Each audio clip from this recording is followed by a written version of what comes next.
heard all over the world, through all nations, then will these things shortly come.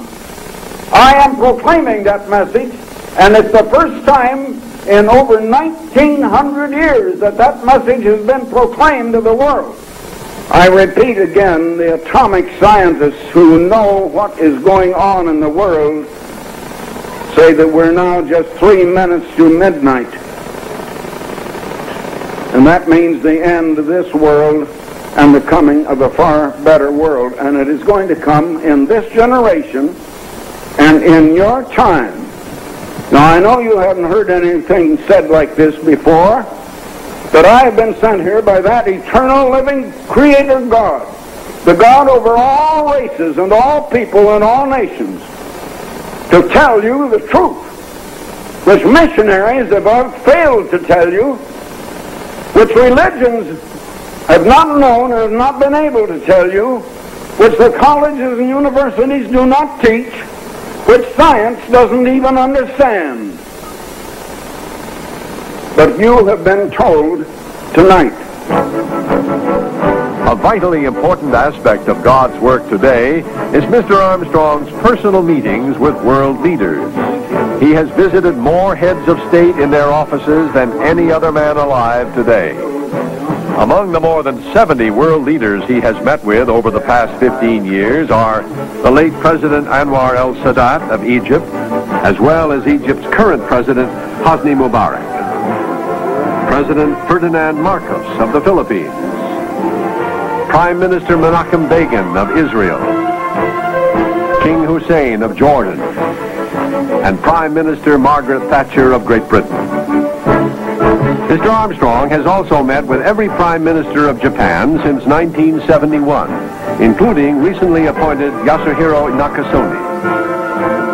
Internationally recognized for his humanitarian efforts on behalf of world peace, Mr. Armstrong has been called a builder of bridges between peoples everywhere.